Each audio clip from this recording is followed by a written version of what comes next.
नमस्कार, मेरा नाम रवि श्रीवास्तव है। ये चैनल है म्यूचुअल फंड्स विद रवि। क्या हो रहा है आजकल? जब भी पोर्टफोलियो खोलो, जब भी कोई ऐप खोलो और अपना पोर्टफोलियो देखो तो वहाँ पे सिर्फ रेड में दिखाई पड़ रहा है। चाहे वो सेंसेक्स हो, चाहे वो निफ्टी हो, चाहे वो बैंक निफ्टी हो, हर तरफ रेड है। पोर्टफोलियो रोज़ ही नीचे जाता जा रहा है। आज के इस वीडियो में हम थोड़ा डिटेल में डिस्कस करेंगे। सबसे पहले कि क्यों इतनी ज़्यादा मंदी, क्यों इतना ज़्यादा जो मार्केट है वो नीचे जा रहा है। दूसरा हम डिस्कस करेंगे क्या हमको सही में वरिड होना चाहिए इस समय, क्या हमको परेशान होना चाहिए, क्या हमको अपने स्टॉक्स हैं या म्यूचुअल फंड हैं उनमें उनको सेल करना चाहिए, उनको बेचना चाहिए, उनसे बाहर निकलना चाहिए। और तीसरा हम देखेंगे कुछ ऑल्टरनेटिव्स जो हम इस समय इन्वेस्टमेंट में देख सकते हैं, सोच सकते हैं, समझ सकते हैं, जो कि सही इन्वेस्टमेंट सही टाइम पे होगा। मेरा नाम रवि श्रीवास्तव है। ये चैनल है म्यूचुअल फंड्स विद रवि। अगर आप इस चैनल पे पहली बार आए हैं तो आपसे निवेदन है कि आप हमारे चैनल को ज़रूर सब्सक्राइब कीजिएगा। अगर ये वीडियो अच्छा लगे तो उसको लाइक कीजिएगा और कमेंट करके ज़रूर बताइएगा कि आपको इस वीडियो में क्या अच्छा लगा। आइए शुरू करते हैं और डिस्कस करते हैं आज का वीडियो। सबसे पहले समझते हैं कि ये जो इतनी आर्थिक मंदी चल रही है या फिर जो ये मार्केट इतना नीचे चल रहा है उसका प्रमुख कारण क्या है। तो उसका जो प्रमुख कारण है वो है एफआईआई की सेलिंग। आपने बहुत सारे न्यूज़ चैनल पे देखा होगा और जो वो यूट्यूब शॉर्ट्स आते हैं उसमें भी देखा होगा। तो जो सबसे इम्पॉर्टेंट रीज़न जो इस समय आइडेंटिफाई किया गया है वो किया गया है एफआईआई सेलिंग का। एफआईआई का मतलब होता है फॉरेन इंस्टीट्यूशनल इन्वेस्टर। पिछले 20 कंसेक्यूटिव ट्रेडिंग सेशन से ये सेल कर रहे हैं। अगर आप ये चार्ट देखें और इसमें आप एक्सट्रीम राइट हैंड साइड में देखें जहां पे एफआईआई कैश है, तो पिछले 20 कंसेक्यूटिव सेशन से ये केवल सेलिंग कर रहे हैं। जहां पे आप देख सकते हैं तकरीबन 15 अक्टूबर से लेके हमने 25 अक्टूबर तक का आपको डेटा दिखाया है। तकरीबन 10 दिन का आपको हम डेटा दिखा रहे हैं। इस 10 दिनों में लगातार ये बेच रहे हैं। तकरीबन जो लास्ट डे था ऑफ शेयर मार्केट जो फ्राइडे था वो 25 अक्टूबर था और 25 अक्टूबर को तकरीबन इन्होंने 3000 करोड़ रुपीस का जो शेयर था उसको सेल किया था। अब ये सेल कर क्यों रहे हैं, ये सबसे बड़ा इम्पोर्टेंट टॉपिक है। तो जो सबसे बड़ा रीज़न जो समझ में आ रहा है एफआईआईज़ के सेल करने का, वो रीज़न है बाई चाइना सेल इंडिया का कॉन्सेप्ट। यहाँ पे चाइना में कुछ ऐसा किया गया है, चाइना में कुछ ऐसे रिफॉर्म्स लाए गए हैं जिसके कारण जो एफआईआईज़ हैं वो बहुत ज़्यादा अट्रैक्ट हो रहे हैं चाइना के मार्केट के तरफ और वहाँ पे वो इन्वेस्टमेंट करना चाह रहे हैं। अगर चाइना के अलावा देखें कि और क्या रीज़न हो सकता है इस जो कंटिन्यूअस गिराव है उसके, तो सबसे इम्पोर्टेंट है हाई इन्फ्लेशन, मार्केट का ओवर वैल्यू पे चलना। अभी हम कई दिनों से सुन रहे थे कि मार्केट बहुत ओवर वैल्यूड है, तो हो सकता है एक वो भी रीज़न हो। साथ में यूएस में जो प्रेसिडेंट इलेक्शन होने वाला है वो एक मेजर रीज़न हो सकता है, और Q2 का डिसअपॉइंटिंग रिजल्ट। तो ये 3 अलग फैक्टर्स हैं जिसके कारण भी मार्केट नीचे जा सकता है। अब जितने भी कारण हैं उसमें जो सबसे प्रमुख कारण है अगर उसको देखें तो वो है चाइना। चाइना ने अभी रिसेंटली स्टिमुलस पैकेज रिलीज़ किया है अपने इकोनॉमी को बूस्ट अप करने के लिए। वैसे तो ये पैकेज में बहुत कुछ इंक्लूड करता है, पर हम आपको टॉप 3 बातें बताएंगे जो कि इस पैकेज में आया है। सबसे पहला 24 सितंबर को जो चाइना की बैंक है पीपल बैंक ऑफ चाइना, जो कि जैसे हमारे यहाँ आरबीआई है वैसे वहाँ पे पीपल्स बैंक ऑफ चाइना है, उसने एक 7 डे पॉलिसी रेट है उसमें 0.2% का कट किया। साथ में अगर देखें तो उन्होंने अपने रिजर्व रिक्वायरमेंट रेशियो में 0.5% का कट किया और अपने मॉर्गेज रेट में यानी होम लोन जहां से मिलता है उसमें बहुत ही ज़्यादा कट लगाया है। वहाँ के जो गवर्नर हैं वो कह रहे हैं कि आरआरआर जो है रिजर्व रिक्वायरमेंट रेशियो, इसको वो और भी ज़्यादा कट करेंगे ताकि चाइना की डेवलपमेंट आगे बढ़ सके। अक्टूबर 8 को यहाँ पे जो national development and reform commission है उसमें ये इन्होंने अनाउंस किया कि 2025 के फिजिकल ईयर में तकरीबन 100 बिलियन युआन, जो युआन वहाँ की करेंसी है, 100 बिलियन युआन को दिया जाएगा, ऐसे प्रोजेक्ट्स को दिया जाएगा और वहाँ पे फंडिंग की जाएगी।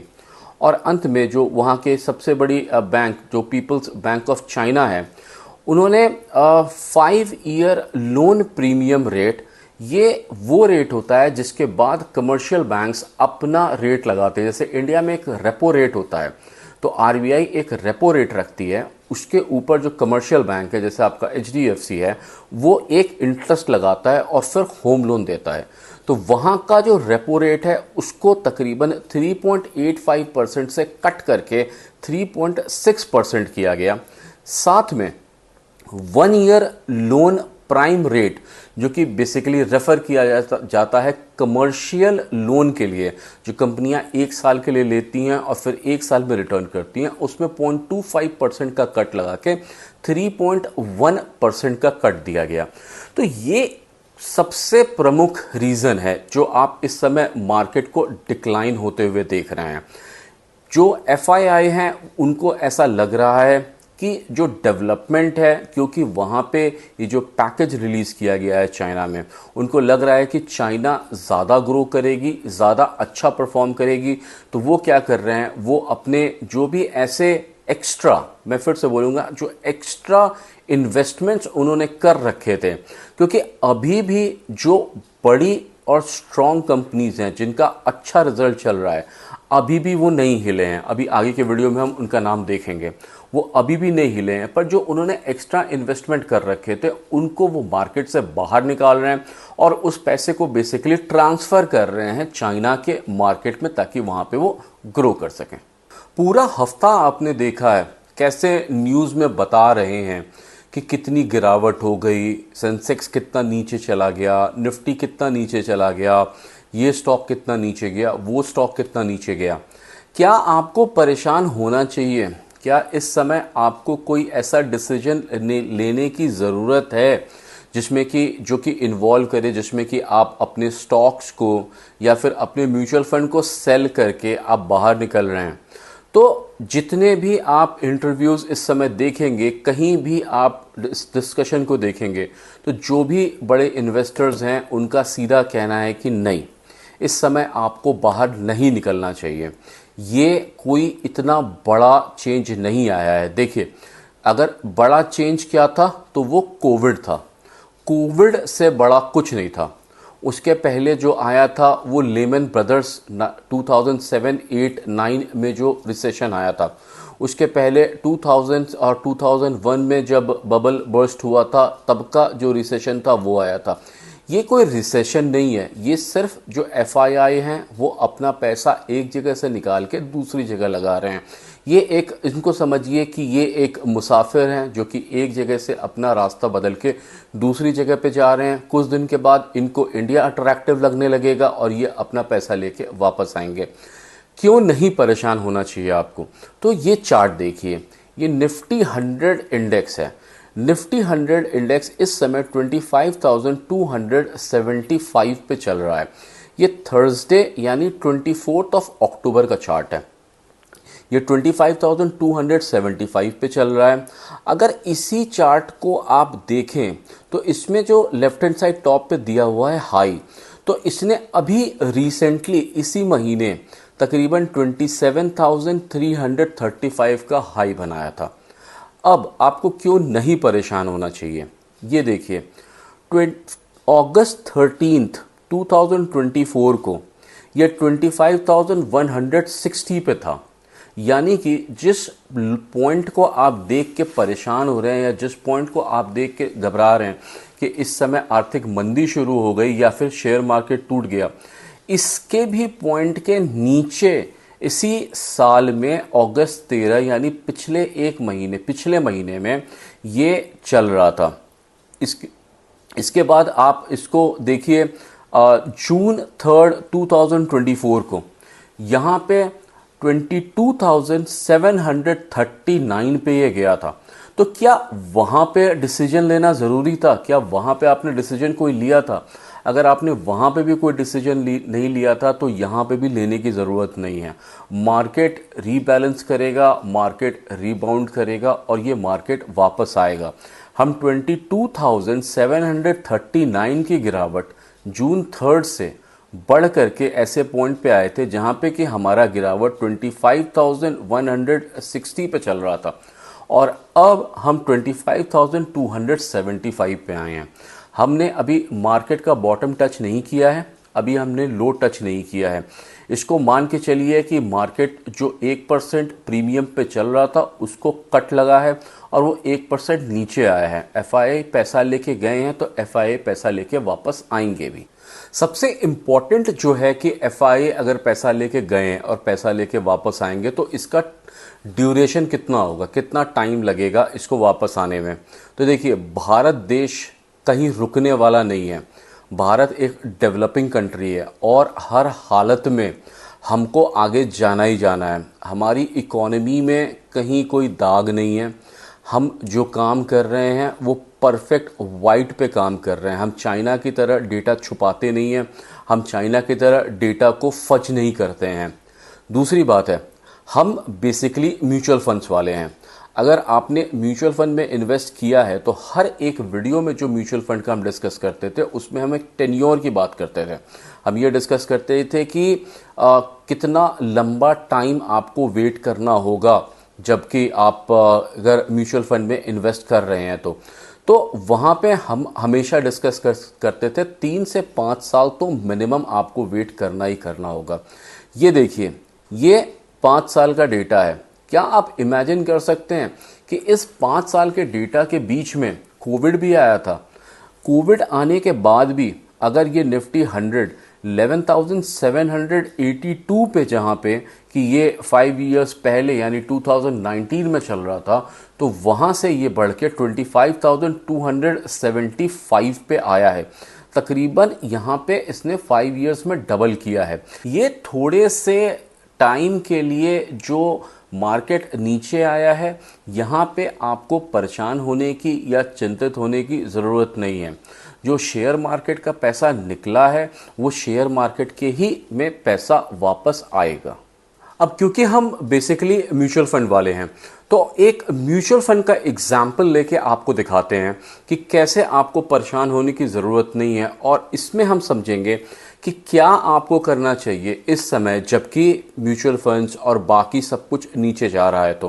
तो एग्जाम्पल देखिए, हमने एक रैंडम डेटा लगाया था। हमने देखा था लार्ज कैप में 1 ईयर में सबसे बेस्ट परफॉर्मेंस किस म्यूचुअल फंड की है। तो वहाँ पे आया था क्वांट लार्ज कैप फंड। ये कोई एडवर्टिजमेंट नहीं है, ये डेटा आया था इसलिए हमने उसको यहाँ पे यूज़ किया था। तकरीबन 15.66% की ग्रोथ पे ये चल रहा है। अगर इसका डेटा आप देखिए तो रिसेंट में इसका NAV 15 रुपीज़ 60 पैसे पे चल रहा है। जैसे शेयर को जब देखते हैं, शेयर मार्केट में जब किसी भी स्टॉक को देखते हैं तो वहाँ पे उसका प्राइस होता है जिस पे कि डिसाइड करते हैं उस शेयर को, वैसे म्यूचुअल फंड में NAV होता है। तो इस समय इसका NAV 15.60 पे चल रहा है। अब इसको अगर हम थोड़ा सा पीछे लेके जाएं, तकरीबन सितंबर 26, 2024 को देखें तो इसका NAV 16 रुपीज़ 97 पैसे के ऊपर चल रहा था, यानी कि तकरीबन 1 रुपीज़ 30 पैसे के आसपास का जो गिराव है इसके NAV में अभी आया हुआ है। पर क्यों नहीं घबराना है? वो इसलिए नहीं घबराना है क्योंकि 3 जून को ये तकरीबन 14 रुपीज़ 92 पैसे पे था। जब ये 3 जून को 14 रुपीज़ 92 पैसे पे था और मार्केट ऊपर जा रहा था तो ये 16 रुपीज़ 97 पैसे पे पहुंचा था। उसके नीचे देखिए तो उसके नीचे 14 रुपीज़ 83 पैसे पे इसका NAV था। यानी कि ये चारों जो आपको डेटा पॉइंट दिख रहे हैं, 15 रुपीज़ 60 पैसा का, ₹16.97 का, ₹14.92 का और ₹14.83 का। ये तीनों जो पॉइंट्स आपको दिख रहे हैं ये आपको क्या इंडिकेट कर रहे हैं? इंडिकेट कर रहे हैं मार्केट के रिवर्सल होने का। यानी कि अभी अगर आपका पोर्टफोलियो नीचे है तो आपको नीचे बस इसलिए लग रहा है क्योंकि मार्केट ने एक नया हाई टच किया था, जबकि क्योंकि इसके पहले तकरीबन 1 महीना 2 महीना पहले जो आप इसको देख करके आप सोच रहे हैं कि आपका जो एनएवी है वो नीचे चला गया, तो बेसिकली एनएवी उससे भी नीचे चल रहा था। यहाँ पे सिर्फ आप चिंतित इसलिए हैं क्योंकि आपको ये दिख रहा है कि ये नीचे जा रहा है। अब ये डेटा देखिए, यहाँ पे हमने इसका तकरीबन डेली का एनएवी का रेट निकाला है। यहाँ पे आप देख सकते हैं कि 24 अक्टूबर को ये तकरीबन 15 रुपीज़ 4 पैसे के ऊपर था, 15.04 पे चल रहा था। वहीं सबसे नीचे देखिए तो 27 सितंबर को ये 16 रुपीज़ 38 पैसे पे था, यानी 16 रुपीज़ 38 पैसे से ये 15.04 रुपीज़ के ऊपर गया है। अब इसी म्यूचुअल फंड का एक दूसरा डेटा देखिए, इसको हम बगल में लगाते हैं ताकि आप कंपेयर कर सकें। अब इसमें सबसे नीचे देखिए तकरीबन 1 अगस्त को ये 16.04 रुपीज़ पे चल रहा था।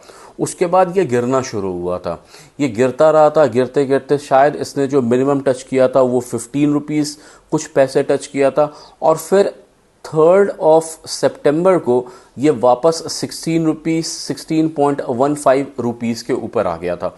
यानी कि 1 महीने के अंदर अंदर ही ये अपने आप को संभाल करके वापस वहीं पे ले आया था। तो यहाँ पे ये ऊपर नीचे चलता रहेगा। 1 महीने में वो ऊपर था, थोड़ा सा नीचे गया और फिर उसने अपने आप को रीबैलेंस किया। अब इस वीडियो के दूसरे पार्ट में आते हैं, जिसमें कि क्या ऑल्टरनेटिव है कि अगर इस समय मार्केट नीचे जा ही रहा है तो आप कहाँ ऐसा पैसा लगा सकते हैं जो कि मार्केट के नीचे जाने से भी उसको फ़र्क ना पड़े। तो जो सबसे ज़्यादा और प्रिफर्ड तरीका होता है जब भी मार्केट नीचे जाता है तो वो इन्वेस्टमेंट होता है गोल्ड के अंदर। आप ये चार्ट देखिए, यहाँ पे तकरीबन 6 टाइम्स जब दुनिया में घोर संकट आई है, जब दुनिया में घोर मंदी आई है, तो उसका डेटा है 1978 से लेकर 2022 तक का, जिसमें कि 1979 की ऑयल एनर्जी क्राइसिस से लेकर के कोविड और इन्फ्लेशन एंड टेड टाइटनिंग तक का डेटा दिया हुआ है, जिसमें कि कंपेयर किया गया है गोल्ड को, डॉलर को और S&P 500 इंडेक्स को। यहाँ पे आप क्लियरली देख सकते हैं कि जब जब दुनिया में संकट आया है तब तब लोगों ने अपना पैसा गोल्ड की तरफ शिफ्ट किया है।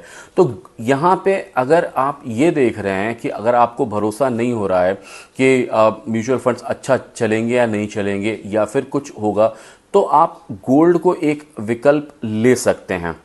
ये देखिए, ये एक चार्ट है जिसमें कि कंपेयर किया जा रहा है निफ्टी 50 को और गोल्ड को, जहाँ पे कि आप ऑरेंज में देख रहे हैं गोल्ड है और ब्लू में देख रहे हैं निफ्टी 50। देखिए, ये दोनों हमेशा अपोजिट चलेंगे। जब निफ्टी 50 अच्छा कर रहा होगा तो लोग क्या करेंगे, गोल्ड में से पैसा निकाल के निफ्टी 50 में डालेंगे, और जब निफ्टी 50 खराब कर रहा होगा या फिर उसकी टेंडेंसी नीचे जा रही होगी तो वहाँ पे पैसा निकाल करके गोल्ड में डाला जाएगा। बेसिकली गोल्ड को हेज किया जा सकता है पोटेंशियल डॉलर के अगेंस्ट में। यहाँ पे आप देखिए ब्लू में डॉलर है, जितनी बार डॉलर ऊपर गया है उतनी बार गोल्ड का प्राइस नीचे गया है, और जितनी बार डॉलर नीचे जाता है उतनी बार ही गोल्ड का प्राइस ऊपर जाता है। तो यहाँ पे एक अच्छा मैकेनिज्म है जिसमें कि आप इन्वेस्ट कर सकते हैं। गोल्ड में इन्वेस्ट करने के बहुत सारे तरीके हो सकते हैं। सबसे इम्पॉर्टेंट तरीका जो है वो है गोल्ड ETF। बहुत सारे गोल्ड ETF चल रहे हैं। ETF का मतलब होता है एक्सचेंज ट्रेडेड फंड। जिस तरह से आप स्टॉक खरीदते हैं उसी तरह से आप गोल्ड भी खरीदते हैं। यहाँ पे आपको कोई फिजिकल गोल्ड डिलीवर नहीं होता है। जिस तरह से कोई आप कंपनी का स्टॉक, रिलायंस का आपने स्टॉक खरीदा तो वो आपके अकाउंट में डेबिट होके पड़ा रहता है, वैसे ही गोल्ड भी वहाँ पड़ा रहता है। ना आपको उसकी प्योरिटी की चिंता करनी है, ना आपको उसको सेफ रखने की चिंता करनी है। आपने गोल्ड ETF से गोल्ड खरीदा, वो माना जाएगा कि इतना गोल्ड आपका डिजिटली आपके पास है। उसके बाद जैसे आप देखेंगे कि गोल्ड अच्छा चल रहा है, वैसे ही आप उस गोल्ड को बेच सकते हैं और उसमें से पैसा बना के निकल सकते हैं। It is similar to stock. तो जब स्टॉक नहीं चल रहा होता है तो वहाँ पे गोल्ड में भी इन्वेस्ट किया जा सकता है। ये आपके ऊपर है कि आप कैसे इन्वेस्ट करना चाहते हैं। डिजिटली करना है, आसानी से करना है, तो गोल्ड ईटीएफ एक बहुत अच्छा एग्जाम्पल है इसके लिए। बहुत सारे गोल्ड ईटीएफ मार्केट में हैं। एक हमने सिंपल लिस्ट बनाई है जिसमें कि गोल्ड ईटीएफ जो एनएससी पे लिस्टेड हैं वो हैं, जैसे एक्सिस बैंक का या बिरला सन लाइफ का या कैनरा का या एचडीएफसी का या आईसीआईसीआई का। इस तरह करके बहुत सारे गोल्ड ईटीएफ हैं जिसको कि आप जाके देख सकते हैं।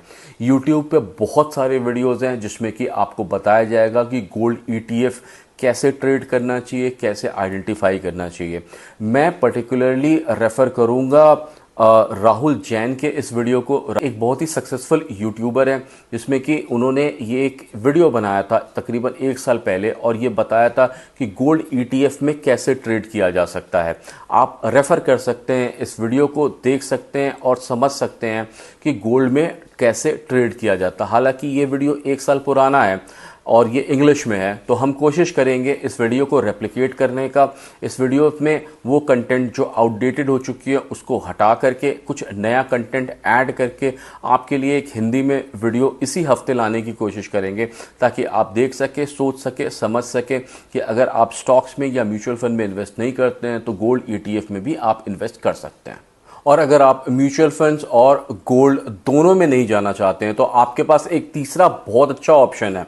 तीसरा ऑप्शन है कि इस समय बहुत अच्छा टाइम है उन कंपनियों में इन्वेस्ट करने का, यानी स्टॉक्स में इन्वेस्ट करने का जो कि बहुत अच्छी वैल्यूएशन पे चल रही हैं। ऐसी कंपनियां जिनका फंडामेंटल्स अच्छा है, जो बड़ी कंपनी है, पर इस एफआईआई के सेलिंग के रीज़न से उनकी जो शेयर मार्केट में प्राइस है वो कम हुई पड़ी है और एक अच्छा टाइम है जबकि आप उसमें इंटर कर सकते हैं। एग्जाम्पल के लिए अगर आप देखें तो इस समय ITC, Hindustan Lever, Zomato, Bajaj Finance, UltraTech Cement, ये सारी ही कंपनियां हैं जो कि इस समय जिन्होंने रिसेंटली अच्छा प्रॉफिट बनाया है, जो कि अच्छा प्रॉफिट कर रही हैं, पर फिर भी उनकी जो शेयर मार्केट में जो प्राइस है वो बहुत ज़्यादा नीचे गिरी हुई है। तो आप इस समय अपना उसमें एंट्री मार सकते हैं और एक अच्छा स्टैंड बना के खड़े हो सकते हैं। हम स्पेसिफिकली डिस्कस करेंगे 3 स्टॉक्स के बारे में जो कि हमने रैंडमली देखा और इन तीनों स्टॉक्स में हमने खुद भी पैसा इन्वेस्ट किया हुआ है। तो हम आपको ये 3 स्टॉक बताएंगे, आपकी अपनी मर्जी है, आपको जो स्टॉक्स आपको सही लगे उसको भी आप चुन सकते हैं। सबसे पहले हम आपको दिखाना चाहेंगे पंजाब नेशनल बैंक को। अगर आप फाइनेंस में इन्वेस्ट करते हैं या बैंक फाइनेंस में आप जाना चाहते हैं तो यहाँ पे एक बहुत अच्छा टाइम है पीएनबी में आपके एंटर करने का। 5 अक्टूबर को ये 95 रुपीज़ 79 पैसे पे चल रही है। इसी को अगर 3 महीने पहले का डेटा देखें तो तकरीबन 29 जुलाई को ये 127 रुपीज़ पे चल रही थी। पंजाब नेशनल बैंक को हम सब जानते हैं, हमें अच्छे से पता है कि कितना फंडामेंटली स्ट्रॉन्ग बैंक है। ये एक तरह से गवर्नमेंट बैंक ही जैसा ही लगता है पंजाब नेशनल बैंक। तो यहाँ पे एक अच्छा स्टॉक है जो कि एक अच्छे वैल्यू पे आप इसमें एंट्री कर सकते हैं। अगर पीएनबी की कंपनी एसेंशियल्स देखें तो ये तकरीबन 1,10,000 करोड़ का इसका मार्केट कैप है। इसमें अभी भी जो प्रमोटर्स होल्डिंग है वो तकरीबन 70% की प्रमोटर होल्डिंग चल रही है और जो प्रॉफिट ग्रोथ है वो 228% का चल रहा है। यहाँ पे हमने कई सारे बैंक्स देखे, आईडीबीआई फर्स्ट बैंक भी हमने देखा, हमने कोटक भी देखा, पर इस समय पीएनबी की जो प्राइसिंग चल रही है वो बहुत स्ट्रांग है और यहाँ पे एक आप अच्छा ऑप्शन ले सकते हैं अगर आप बैंक फाइनेंस में एंटर करना चाहते हैं। सेकंड जो हमने देखा वो था ऑटोमोबाइल में। वहाँ पे एक बहुत ही शानदार कंपनी जिसका नाम है हीरो मोटोकॉर्प, इस समय बहुत अच्छे प्राइस पे अवेलेबल है। ये प्राइस हमेशा आपको नहीं मिलेगा। अगर आप इसका प्राइस देखें तो तकरीबन ये 4968 पे चल रहा है फ्राइडे 25 अक्टूबर को, और तकरीबन इसका जो रीसेंट हाई था वो सितंबर 23 को 6190 था। तो आप यहाँ देख सकते हैं कि तकरीबन 1000 या 1100 पॉइंट्स के आसपास ये नीचे इस समय चल रहा है। और हीरो मोटोकॉर्प को बताने की ज़रूरत नहीं है कि ये कितनी बड़ी कंपनी है। इस कंपनी एसेंशियल्स देखें तो तकरीबन 99,456 करोड़ की इसका मार्केट कैप है, जिसमें कि अभी अगर प्रमोटर होल्डिंग देखें तो 34.75% की है। इसका प्रॉफिट ग्रोथ देखें तो 36.33% का इस समय ये प्रॉफिट दे रही है। तो ये दूसरी कंपनी हुई। और अब एक तीसरी कंपनी आपको दिखाते हैं जो कि नाम ही भरोसे का है, वो है टाटा स्टील। जी हाँ, टाटा स्टील इस समय तकरीबन 146 रुपीज़ 25 पैसे के ऊपर चल रहा है, यानी 25 अक्टूबर को। ये एक ऐसा प्राइस है जो कि आप यकीन मानिए, जैसे एफआईआई वापस आएंगे, जब डीआईआई के इन्वेस्टर्स जो हैं वो अपना पैसा डालना शुरू करेंगे, तो यही वो टॉप कंपनियां होती है जिनको वो चूज़ करते हैं। हम आपको रिकमेंड नहीं कर रहे हैं, हम आपको केवल एग्जाम्पल दिखा रहे हैं कि थोड़ा सा आप अगर देखना शुरू करें तो आपको अच्छे प्राइस के ऊपर बहुत अच्छी कंपनियां हैं जो कि इस समय अवेलेबल हैं। अगर टाटा स्टील का हम देखें तो टाटा स्टील बताने की ज़रूरत नहीं है, तकरीबन 1,82,083 करोड़ की कंपनी है। टाटा के खुद के ही इतने सारे प्रोजेक्ट्स चलते हैं कि टाटा को ज़रूरत नहीं होती है कि वो बाहर भी सेल करे, पर टाटा स्टील ग्लोबली पूरे दुनिया भर में अपने प्रोडक्ट्स को सेल करती है। एक अच्छी कंपनी है जो कि एक अच्छा बिजनेस बना के चल रही है। तो सबसे पहली बात, आपको घबराना नहीं है। इससे ज़्यादा हमने डिप देखा हुआ है, हमने निफ्टी 100 देखा, हमने इससे ज़्यादा डिप देखा हुआ है और वहाँ से हम बहुत सक्सेसफुल होके रिकवर करके आए हैं। मार्केट और न्यूज़ बहुत ज़्यादा कवरेज कर रहे हैं इस टॉपिक का, जिसको देख करके जो इन्वेस्टर्स हैं जो कि इतना ज़्यादा डेटा नहीं देखते हैं, उनके मन में ये शंका बन रही है। वो ये सोचना शुरू कर रहे हैं कि क्या करें। अक्सर हमको बात करते हुए लोग मिल जाते हैं हमारे ऑफिस में, जहाँ पे वो डिस्कस कर रहे होते हैं कि आज का मेरा इतना लॉस हुआ। देखिए, ये एक टाइम भर की बात है। जैसे ये जो एफआईआई और डीआईआई हैं, बेसिकली एफआईआई जो हैं, जैसे उनका चाइना का जो ड्रीम है वो पूरा होगा, उनके पास कोई भी और जगह नहीं है जाने के लिए। जो सबसे बढ़िया और सबसे डेवलपिंग कंट्री पूरी दुनिया में है वो हमारा अपना कंट्री इंडिया है। उनको वापस इंडिया आना पड़ेगा अपना पैसा लेके, और फिर वहाँ पे आप मार्केट में रैली देखेंगे। तो सबसे पहले तो घबराइएगा नहीं, परेशान मत होइएगा, डर के मारे किसी भी हालत में कोई भी स्टॉक जो आपने ले रखा है उसको सेल मत करिएगा, उसको रोक के रखिएगा अपनी समझ के हिसाब से। ये हमारा सिर्फ सजेशन है कि उसको रोक के रखिएगा और सिचुएशन को और इवेलुएट करिएगा, उसके बाद ही कोई डिसीजन लीजिएगा। दूसरा, एक बहुत अच्छा समय है जहाँ पे कि आप अपने आप को स्विच कर सकते हैं, जिसमें कि आप ऐसे म्यूचुअल फंड्स जो आपने लिए हुए हैं वहाँ पे अपनी आप पोजीशनिंग को स्ट्रॉन्ग कर सकते हैं, और पैसा इन्वेस्ट करके आप अपने एनएवी का जो एवरेजिंग है उसको रिड्यूस कर सकते हैं, ताकि जब मार्केट ऊपर जाए तो सेम एनएवी का जो आपने यूनिट्स ले रखे हैं उस एनएवी से, नए एनएवी से आपको प्रॉफिट ज़्यादा मिलना शुरू हो। तीसरा, हमने देखा कि अगर आपको इस समय लग रहा है कि नहीं स्टॉक्स और म्यूचुअल फंड्स में पैसा ज़्यादा जा रहा है, तो आप गोल्ड ईटीएफ की तरफ स्विच कर सकते हैं। फिजिकल गोल्ड लीजिए या ईटीएफ लीजिए, हमारा सजेशन है कि आप गोल्ड ईटीएफ के बारे में पढ़ना शुरू करिए, वीडियोस देखना शुरू करिए। ये बहुत आसान तरीका है गोल्ड में इन्वेस्ट करने का। अपने पैसे को आप गोल्ड में इन्वेस्ट कर सकते हैं, गोल्ड ईटीएफ देख सकते हैं, वहाँ इन्वेस्ट कर सकते हैं। गोल्ड ईटीएफ मात्र 500 रुपये से शुरू होता है, तो आप मिनिमम 500 रुपीज़ लगा करके भी आप गोल्ड ईटीएफ ले सकते हैं। और सबसे इम्पॉर्टेंट, अगर इस समय आपके पास थोड़ा सा समय है तो अपना समय इन्वेस्ट करिए और देखना शुरू करिए अच्छी कंपनियां जिनका बड़ा नाम है, बेसिकली अगर आप देखें तो लार्ज कैप आप देख सकते हैं कि लार्ज कैप में कंपनियों को देख सकते हैं जो कि बड़ी और स्टेबल कंपनीज हैं और उनका प्राइस देख सकते हैं। हमने 3 कंपनियां देखी थी जिसमें Punjab national bank, hero MotoCorp और टाटा स्टील देखा था। तीनों इतनी बड़ी, इतनी स्टेबल कंपनीज हैं, पर तीनों इस समय एक बहुत अच्छे प्राइस पे आपको सामान मिल रहा है। तो यहाँ पे आपको क्या करना है, घबराना नहीं है, परेशान नहीं हो रहे हैं, अपनी स्ट्रेटजी को और बड़ा करना है और ये हमारा एक सुझाव है। इस छोटे से वीडियो में हमने खूब डिस्कस किया कि मार्केट के इस पड़ाव पे आपको क्या करना चाहिए, क्या आपको इन्वेस्टमेंट से बाहर निकलना चाहिए या इन्वेस्टमेंट में बने रहना चाहिए। आपको क्या लगता है कि आप इस समय क्या करेंगे, आपका इन्वेस्टमेंट कैसा है और क्या आप इन्वेस्टमेंट में बने रहेंगे या फिर इन्वेस्टमेंट से बाहर निकलेंगे, अपनी स्ट्रेटजी को चेंज करेंगे। इस समय आपकी फीलिंग्स कैसी हैं, नीचे दिए हुए कमेंट बॉक्स में लिख के आप हमें ज़रूर बताइएगा ताकि हम भी समझ सकें। और अगर आपको कोई क्वेश्चन है या आप किसी चीज़ से परेशान हैं तो प्लीज़ फील फ्री करिएगा इस ईमेल एड्रेस पे हमको ईमेल करने के लिए, ताकि हम उसको पढ़ सकें और फिर उसका हम आपको जवाब दे सकें। अगर आप इस चैनल पे पहली बार आए हैं और आपको ये वीडियो अच्छा लगा, आपने वीडियो यहाँ तक देखा, तो आपसे निवेदन है कि आप हमारे चैनल को ज़रूर सब्सक्राइब कीजिएगा। वीडियो अच्छा लगे तो उसको लाइक कीजिएगा और कमेंट करके हमें अपना डिटेल आप ज़रूर बताइएगा। मेरा नाम रवि श्रीवास्तव है। Thank you.